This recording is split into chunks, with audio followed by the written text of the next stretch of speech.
saya dan suami saya Pak Putu Susilo yang menggagas kampung batik manding Berkasya ini.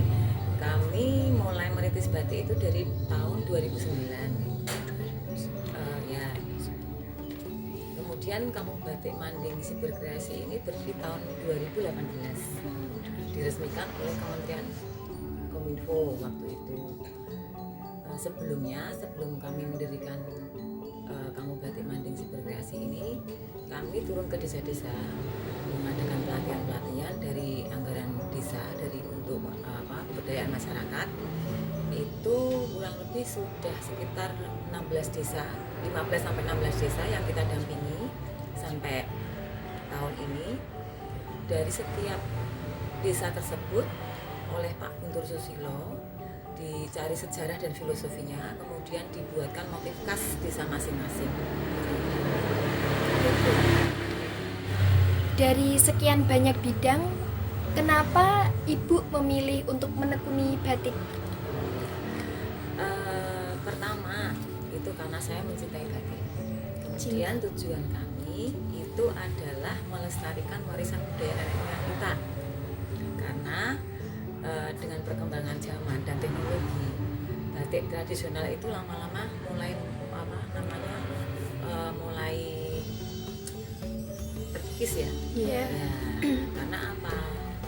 Sekarang dengan kemajuan teknologi, kemudian diproduksi batik printing, yang itu sebenarnya bukan batik ya, itu hanya kain yang bermotif batik. Iya. Tujuan kami itu ingin melestarikan budaya dan meregenerasi.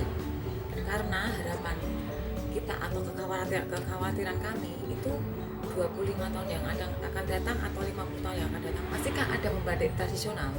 Kalau kalau tidak mulai dari kita sekarang ini untuk melestarikan budaya, meregenerasi pembatik-pembatik tradisional, itu kan nanti lama-kelamaan akan punah. Iya, betul, benar sekali. Apakah batik yang Ibu produksi ini mempunyai nama brand? Kalau yang kita produksi itu batik manding. Oh, batik Ya, manding. motif manding itu motif desa Kepek. Oh, Iya. jadi setiap desa Iya, punya setiap desa batik. yang kita dampingi, kita latih itu mempunyai motif khas masing-masing.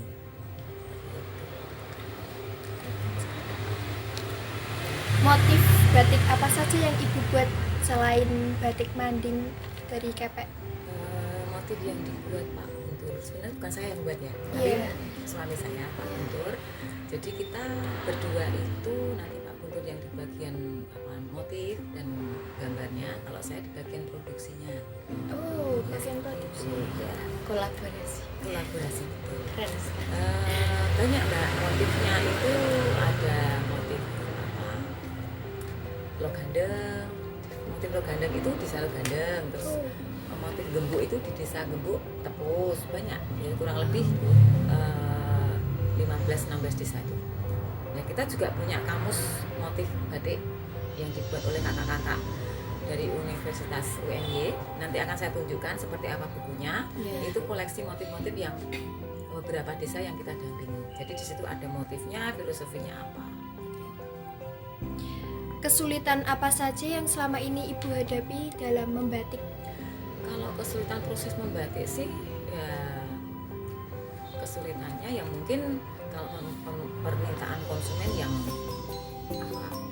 macam-macam ya. Tapi Iya. kalau sebenarnya kesulitannya nggak ada sih. Cuma kadang ya kalau kegagalan sih pasti ada. Biasanya dalam pewarnaan ya. Tapi kesulitannya yang sangat memprihatinkan saya sama Pak Guntur itu adalah kita mencari SDM-nya. Manusianya. Betul. Siapa sih yang mau membatik?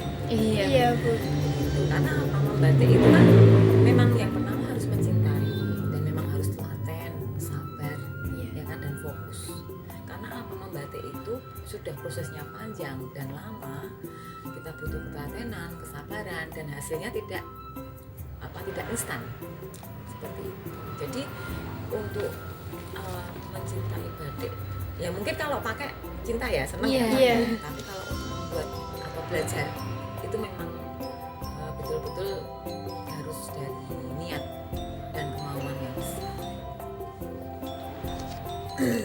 Apa yang ingin Ibu sampaikan kepada generasi muda saat ini terkait dengan warisan batik di Indonesia?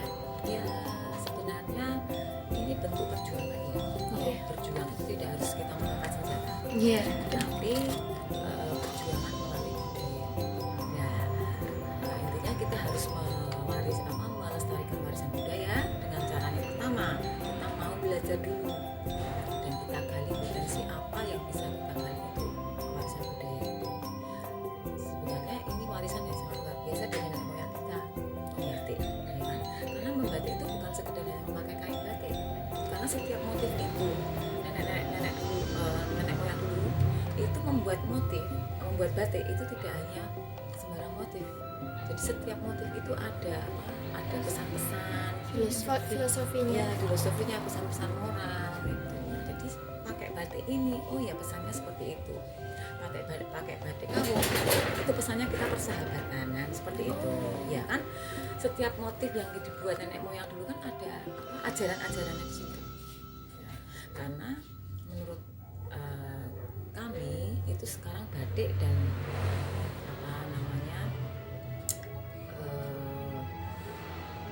teknologi atau seperti HP itu kan juga mulai krisis ya. Iya.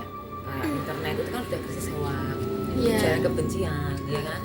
Nah, kalau batik sendiri sudah mulai diterjang dengan printing, ya kan, karena printing itu yang harganya murah, ya kan. Tapi itu bukan batik.